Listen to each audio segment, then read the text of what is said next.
ये लेक्चर हमारा ज्योग्राफी के एमसीक्यू का होगा, जिसमें हम प्रीवियस ईयर के यूपीएससी के क्वेश्चन पेपर्स को और जो करेंट्स में थे क्वेश्चन कुछ उसको हम सॉल्व करेंगे। हम स्टार्ट करते हैं हमारे पहले क्वेश्चन से। पहला है, what is the correct order of mountain from west to east. West से ईस्ट जाने में करेक्ट ऑर्डर माउंटेन का क्या होगा? तो इसका है गारो, खासी, जयंतिया और नागा हिल्स हुआ करता है। अगर हम मैप में इसको हम देखें तो मैप में आप देख सकते हो कि यहाँ मेघालय में गारो है पहले वेस्ट में, फिर खासी है, फिर जयंतिया है, फिर नागा हिल्स है। तो हमारा करेक्ट स्टेटमेंट ऑप्शन होगा बी। नेक्स्ट ही मैप से रिलेटेड है, what is the correct order of river from the north to south. North से साउथ में रिवर का करेक्ट ऑर्डर क्या होगा? तो हम जानते हैं पहले क्या होता है, इंडस, झेलम, जो है कि इसका करेक्ट ऑप्शन होगा सी, इंडस, झेलम, चेनाब, रावी एंड ब्यास। ठीक है, और लास्ट में आता है सतलज। तो हम इसको अगर मैप में देखें तो हम यहाँ देख सकते हैं सबसे ऊपर इंडस है, फिर झेलम है, फिर चेनाब, रावी, ब्यास और फिर सतलज है। यूपीएससी में ये वेस्ट से ईस्ट जो है ये ऊपर नॉर्थ टू साउथ पूछा जा चुका है, ये साउथ टू नॉर्थ भी पूछ सकता है, किसी भी ऑर्डर में पूछ सकता है, इसलिए ये याद रखना काफ़ी ज़रूरी है। नेक्स्ट है, most important fishing ground of the world are found in the region where. ये 2013 में पूछा हुआ सवाल है यूपीएससी में। देखो सबसे ज़्यादा अच्छा फिशिंग ग्राउंड वो होता है जहाँ पे कोल्ड और वार्म ओशनिक करंट मिलते हैं। तो यहाँ पे क्लाइमेट काफ़ी अच्छा होता है फिश को ग्रो करने के लिए, क्योंकि ऐसे क्लाइमेट में फाइटोप्लैंक्टन बहुत ज़्यादा जो प्लांट होते हैं ओशन में उगने वाले बहुत ही ज़्यादा अच्छा उगते हैं, और उसकी वजह से पूरा जो इनका फूड चेन फूड वेब होता है वो काफ़ी स्ट्रांग होता है। तो फिश के लिए काफ़ी अच्छा ग्राउंड माना जाता है। तो ऑप्शन होगा हमारा warm and cold oceanic current meet, option C correct होगा। यहाँ हम अगर मैप में देखें, देखो इक्वेटर जो होता है यहाँ पे डायरेक्ट सनरेज फॉल होती है, तो जिसकी वजह से यहाँ पे हमेशा वार्म करंट बहती है, और पोलर साइड पे हमें पता है क्या है, कोल्ड करंट बहती है। तो यहाँ से जब cold current north and south pole से कोल्ड करंट आती है और इक्वेटर से जब वार्म करंट जाती है और जहाँ पे मीट करती है, ठीक है, वहाँ पे ऐसा अच्छा क्लाइमेटिक कंडीशन होने की वजह से फाइटोप्लैंक्टन बहुत अच्छा ग्रो करते हैं और फिशरी ग्राउंड जो काफ़ी अच्छा होता है। नेक्स्ट हमारा, consider the following country of the Europe are known as the Baltic state. तो बाल्टिक स्टेट में हमें पता है 3 कंट्रियां हैं। बाल्टिक स्टेट कंट्री इनको क्यों बोलते हैं? क्योंकि बाल्टिक सी से ये तीनों कंट्रियां लगी हुई हैं, ठीक है, जो आपस में एक दूसरे में कोई यूनियन तो नहीं बनाती लेकिन काफ़ी चीज़ें में सपोर्ट करती हैं एक दूसरे का, जैसे कि सिक्योरिटी से हो गया, टेक्नोलॉजी से रिलेटेड चीज़ें हो गई, तो एक दूसरे का सपोर्ट करती है लेकिन कोई यूनियन नहीं बनाती। तो इसमें इस्टोनिया, लाटविया एंड लिथुआनिया, ठीक है। तो हमारा दूसरा, तीसरा और चौथा हमारा ऑप्शन करेक्ट होगा सी।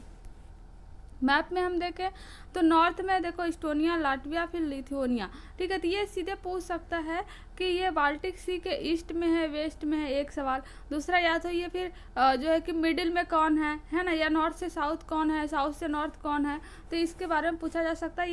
ये करंट में था, ठीक है, तो इसलिए ये इस पर क्वेश्चन बनने के काफ़ी ज़्यादा चांसेस हैं। नेक्स्ट है, consider the following statement about the Puerto Rico trench. देखो प्यूर्टो रिको ट्रेंच के बारे में एक बात बस पता होना चाहिए कि कैरेबियन आइलैंड के पास है, ठीक है, और कैरेबियन आइलैंड के पास है तो ये अटलांटिक ओशन में ज़्यादा होने के चांस है। तो ऑप्शन होगा हमारा करेक्ट बी।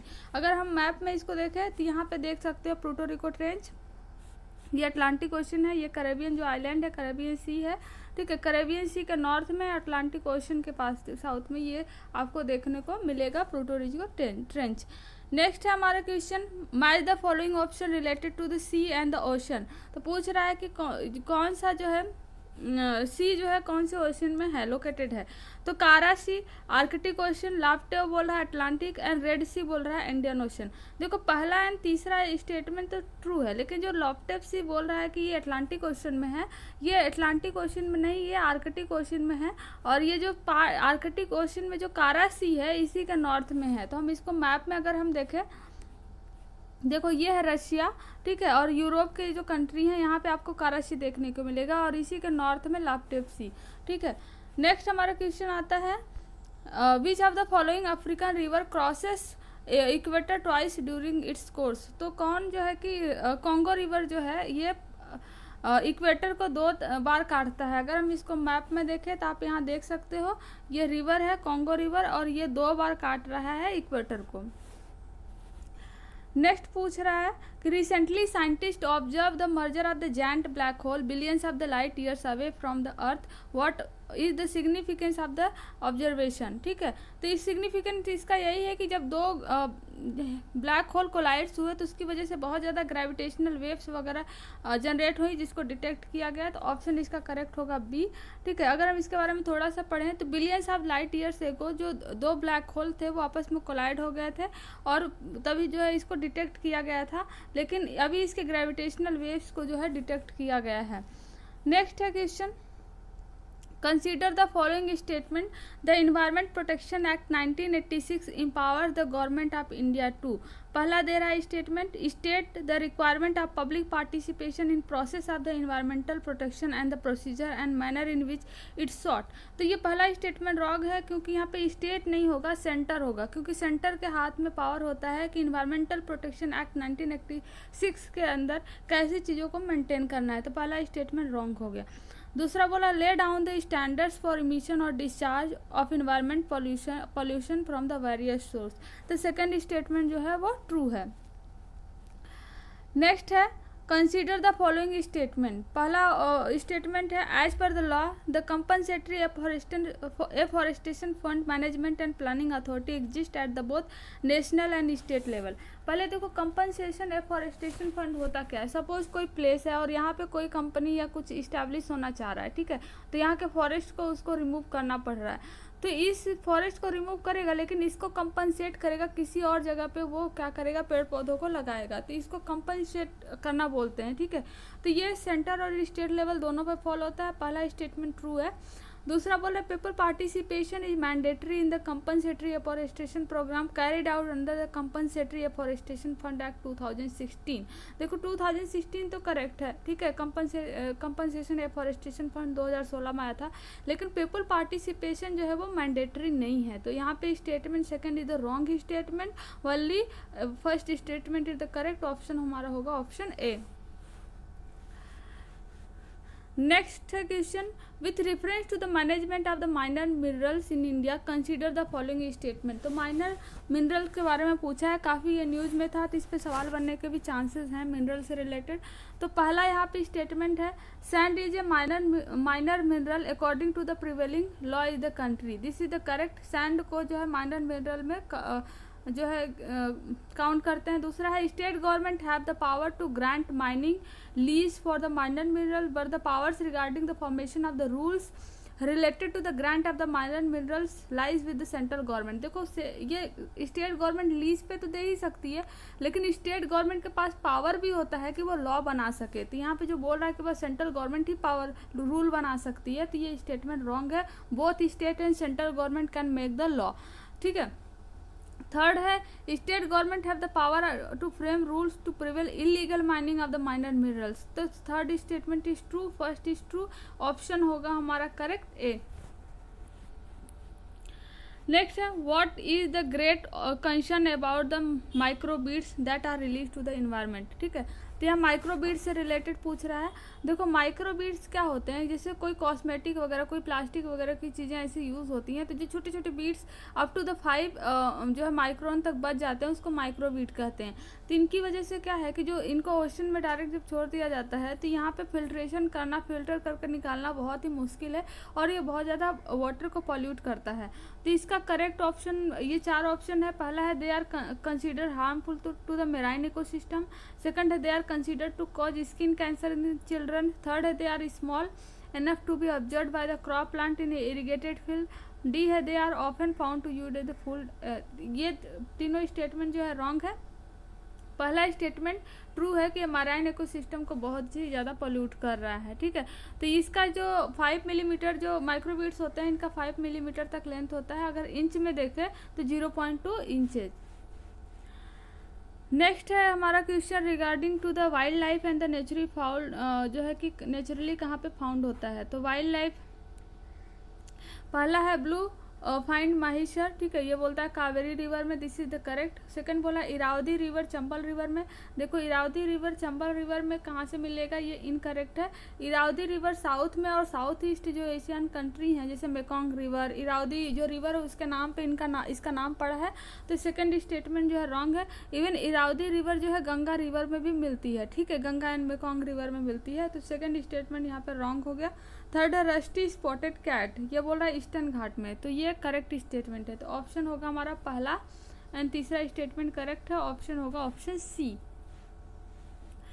नेक्स्ट हमारा क्वेश्चन है फेमस प्लेस है और रिवर है, ठीक है। तो पूछ रहा है ये किस रिवर पे है, ठीक है। तो पांधरपुर बोला है चंद्रभागा रिवर पे ये प्लेस है, दिस इज द करेक्ट। पांधरपुर जो है वो चंद्रभागा रिवर पे है। दूसरा है तिरुचिरापल्ली, ये बोला है कावेरी रिवर पे, ये भी सही है। तीसरा बोला हम्पी, ये मालप्रभा रिवर पे है, ये गलत है। जो हम्पी का मॉन्यूमेंट्स है, ठीक है, हम्पी तो कर्नाटका में है, तो हम्पी के जो मॉन्यूमेंट्स है वो तुंगभद्रा रिवर पे है, तो ये जो कि यूनेस्को वर्ल्ड हेरिटेज साइट में है। तो थर्ड स्टेटमेंट रॉन्ग है, हमारा करेक्ट स्टेटमेंट है पहला एंड दूसरा, ऑप्शन होगा ए। नेक्स्ट हमारा क्वेश्चन है ऑन द 31 जून द सन। देखो यहाँ पे सन बेसिकली पूछ रहा है क्या है कि देखो सन होता है और इसके चारों तरफ अर्थ जो है एक इलेप्टिकल पाथ पर रोटेट करता है। तो ये अर्थ जो है जो अपने अच्छे से टिल्ट होता है, अपने जो एक्सिस होता है उससे टिल्ट होता है।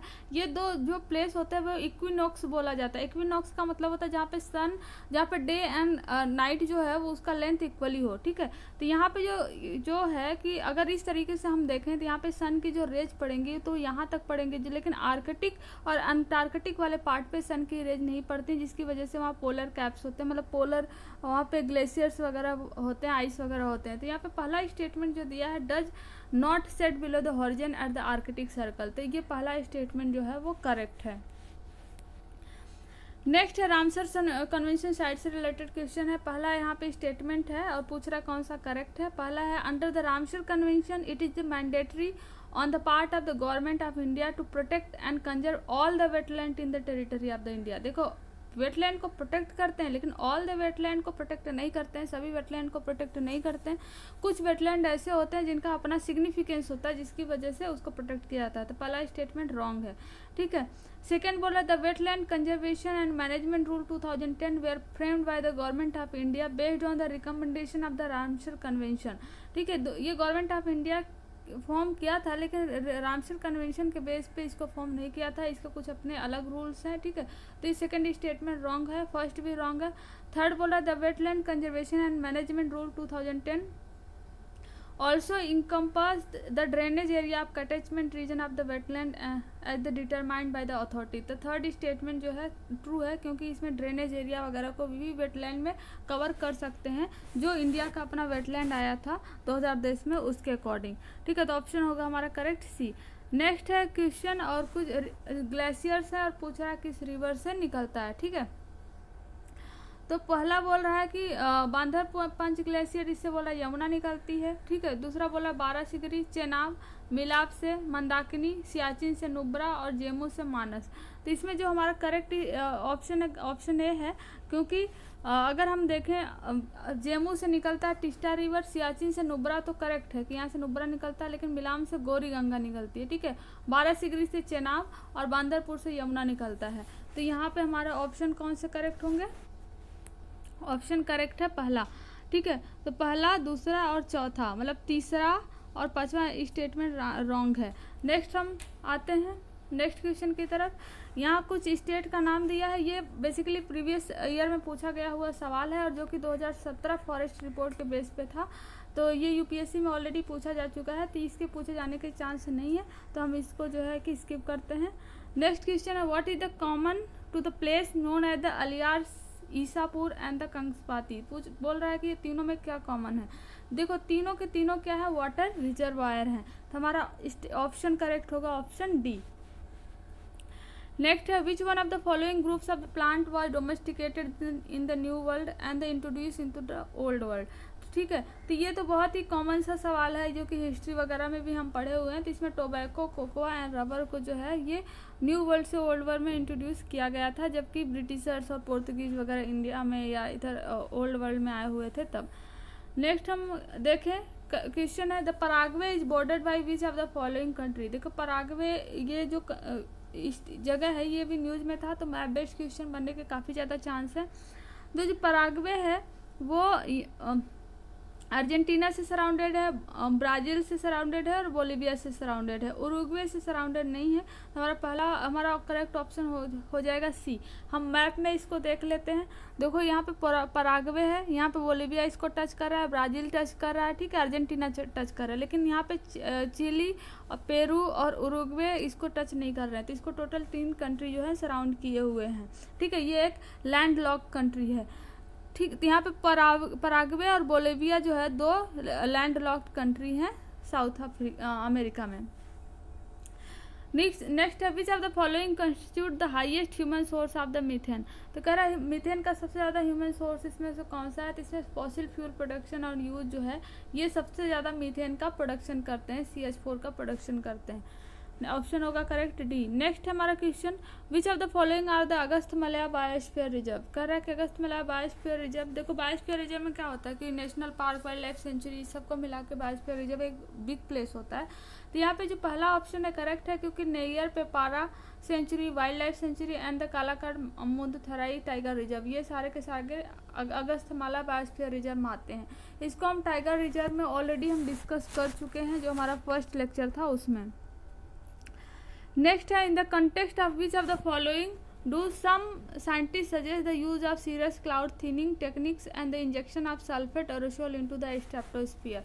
देखो जो सीरस क्लाउडिंग होती है ना, तो ये क्या करती है, जो सन की रेज आती है उसको ट्रैप कर लेता है, और जो सन जाता भी है अर्थ पे तो वापस जो रिफ्लेक्ट होता है तो उसको भी ऑब्जर्व कर लेता है। तो इसका रोल प्ले करता है किसमें, ग्लोबल वार्मिंग में। तो कुछ साइंटिस्ट का कहना है कि सीरस क्लाउड को थिन कर दो सल्फेट इंजेक्शन, एरोसोल इंजेक्शन के द्वारा, तो जिससे क्या होगा, तो ये जो हार्मफुल किरणें जो हैं वो बाहर निकल सकेंगी, ग्लोबल वार्मिंग जो है वो कम हो सकेगा। तो इनका सीधे रिड्यूसिंग द ग्लोबल वार्मिंग से रिलेटेड है, तो ऑप्शन हमारा करेक्ट होगा डी। नेक्स्ट हमारा क्वेश्चन है कंसीडर द फॉलोइंग स्टेटमेंट। पहला दिया Asiatic lion is naturally found in India only. ये तो हमें पता है कि एशियाटिक लायन बस इंडिया में ही मिलता है, वो भी गुजरात में, ठीक है। सेकंड बोला double humped camel is naturally found in India only. ये गलत है, क्योंकि डबल हम्ड जो कैमल्स होते हैं वो बस इंडिया में नहीं मिलते हैं, वो इवन द सेंट्रल एशिया वाली जो पोर्शन है वहाँ पे भी मिलते हैं। सेकंड रॉन्ग है। थर्ड बोला one horn rhinos is naturally found in India only. तो थर्ड स्टेटमेंट भी इनकरेक्ट है, क्योंकि ये जो देखो जो हिमालय फुटहिल रीजन है, ठीक है, वहाँ पे मिलते हैं, जैसे कि आपको नेपाल, भूटान, सिक्किम वगैरह में भी देखने को मिल जाते हैं कुछ कुछ। तो थर्ड स्टेटमेंट भी रॉन्ग है। स्टेटमेंट 1 ही करेक्ट है, तो ऑप्शन होगा हमारा ए। देखो इस तरीके से भी डायरेक्ट पूछ सकता है कि डबल हम्ड कैमल इंडेमिक है इंडिया में, है ना, वन हॉर्न राइनोज इंडेमिक है, तो इस तरीके से भी सवाल पूछा जा सकता है। तो यहाँ पे हम देखो ये डबल हम्ड राइनोज हैं, डबल हम्ड कैमल है, ये वन हम्ड राइनोज है और एशियाटिक लायन है, तो इस तरीके से कैमल जो है दिखाई देता है। नेक्स्ट हमारा क्वेश्चन है which one of the following national park lies completely in the temperate alpine zone. तो valley of the flower national park जो है ये कम्प्लीटली जो है ये टेम्परेट एल्पाइन जोन में लोकेटेड है, जबकि मानस, नामदप्पा, नियोरा नेशनल पार्क जो है ये टेम्परेट एल्पाइन जोन में टोटली लोकेटेड नहीं है। नेक्स्ट हमारा आता है कुछ कंट्री है, ठीक है, कुछ सी है और पूछ रहा है कि ये कंट्री उससे सराउंडेड है या नहीं है। ये बहुत ही इंपॉर्टेंट क्वेश्चन है map of point of view से, ठीक है, खासकर ये जो 4-5 सी है ये बहुत ही ज़्यादा इंपॉर्टेंट है, तो हम इसको थोड़ा डिटेल में पढ़ेंगे। पहला बोला है एड्रियाटिक सी। एड्रियाटिक सी को हम पहले मैप में देखते हैं, ठीक है, ये है एड्रियाटिक सी, आप देख सकते हो यहाँ पे इटली है, ठीक है, यहाँ पे अल्बानिया है। तो ये पूछ ही रहा है कि अल्बानिया जो है एड्रियाटिक सी से सराउंडेड है या नहीं है, तो अल्बानिया जो है वो सराउंडेड है, तो पहला स्टेटमेंट, पहला जो है हमारा ऑप्शन वो करेक्ट हो गया। दूसरा बोल रहा है ब्लैक सी से क्रोएशिया जो है वो सराउंडेड है या नहीं सराउंडेड है, ठीक है। ब्लैक सी हम देख लेते हैं, अगर हम यहाँ से स्टार्ट करें Russia, 1 second, Russia, Georgia, Turkey, Bulgaria, Romania, Ukraine, ठीक है, तो यहाँ पे हमें कहीं भी क्रोएशिया देखने को नहीं मिल रहा है। तो ये ब्लैक सी है, Russia, Georgia, Turkey, Bulgaria and Romania और यूक्रेन, ठीक है, तो ये हमारा स्टेटमेंट सेकंड जो है वो रॉन्ग है। तो थर्ड बोल रहा है कि कैस्पियन सी से कजाकिस्तान सराउंडेड है या नहीं है, पूछ रहा है, ठीक है, तो हम देख लेते हैं कैस्पियन सी को भी। कैस्पियन सी है यहाँ पे, यहाँ से हम मूव करें तो कजाकिस्तान हमें पहले ही मिल गया, तो ये थर्ड स्टेटमेंट हमारा ट्रू है, कजाकिस्तान। फिर है हमारा तुर्कमेनिस्तान, फिर है ईरान, अजरबैजान और रशिया। याद रहे कि यहाँ से उज्बेकिस्तान इससे सराउंडेड नहीं है कैस्पियन सी से, ठीक है, क्योंकि इसके बाद इसी के बाद आ जाता है Turkmenistan, Kazakhstan, Turkmenistan, Iran, Azerbaijan और रशिया। हमारा जो फोर्थ स्टेटमेंट है वो रॉन्ग है, ये थर्ड स्टेटमेंट ट्रू है। नेक्स्ट बोल रहा है मेडिटेरेनियन सी से मोरक्को सराउंडेड है। देखो ये स्टेटमेंट ट्रू है, हम यहाँ पे देखें, ठीक है, तो यहाँ से हम जाएं तो यहाँ पे हमें सीरिया, लेबनान, इजराइल, ठीक है, इजिप्ट, लीबिया, है ना, ट्यूनीशिया, अल्जीरिया, मोरक्को, ये इसके बारे में पूछ रहा है मोरक्को सराउंडेड है या नहीं सराउंडेड है, ठीक है। फिर स्पेन है, फिर यहाँ पे फ्रांस देखने को मिलेगा, फिर इटली, है ना, स्लोवेनिया, क्रोएशिया, तो बोस्निया एंड हर्जेगोविना, मोनिटेग्रो, एल्बेनिया, जो इसमें एड्रियाटिक सी में पूछ रहा है, तो एड्रियाटिक सी जो है वो मेडिटेरेनियन सी का एक पार्ट है। तो ये फोर्थ स्टेटमेंट हमारा क्या है, ट्रू है। नेक्स्ट हमारा रेड सी, रेड सी से बोल रहा है सीरिया सराउंडेड है। रेड सी से सीरिया कैसे सराउंड हो सकता है, यहाँ पे हमने अभी देखा कि हमारे मेडिटेरेनियन सी से जो है सीरिया जो है वो सराउंडेड है, ठीक है। यहाँ पे आप सीरिया देख सकते हो, यहाँ पे सीरिया आप देख सकते हो। तो अगर हम इसमें रेड सी को देखें तो यहाँ पे सऊदी अरेबिया है, इजिप्ट है, सूडान है, इरिट्रिया है और उसके बाद जिबूती आपको देखने को मिलेगा। तो यहाँ पे कहीं भी सीरिया जो है नहीं है। तो हमारा ये भी स्टेटमेंट क्या है, रॉन्ग है। हमारा करेक्ट स्टेटमेंट होगा बी। हमारा करेक्ट स्टेटमेंट बी है, पहला, तीसरा एंड चौथा, मतलब एड्रियाटिक सी एंड कैस्पियन सी से कजाकिस्तान और उसके बाद मेडिटेरेनियन सी से मोरक्को जो है वो सराउंडेड है। मैप के पॉइंट ऑफ व्यू से ये बहुत ही इंपॉर्टेंट है, खासकर सी से लगे कौन से कंट्री हैं ये, ठीक है। तो हमारा नेक्स्ट क्वेश्चन हम स्टार्ट करते हैं, आप मैप को क्लियरली इसको देख लेना। नेक्स्ट क्वेश्चन हमारा consider the following statement about the India river system के बारे में पूछ रहा है। पहला है river Narmada runs through the only 3 state, ठीक है, ये बोला।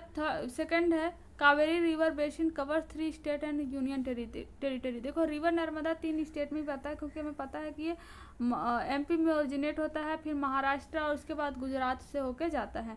फिर सेकंड है Kaveri river basin cover the 3 state and 1 union territory. तो ये भी करेक्ट है, क्योंकि ये 3 स्टेट को कवर करता है, Tamil Nadu, Karnataka, Kerala and 1 union territory that is the Puducherry. तो दोनों स्टेटमेंट यहाँ पे करेक्ट है, ऑप्शन सी होगा।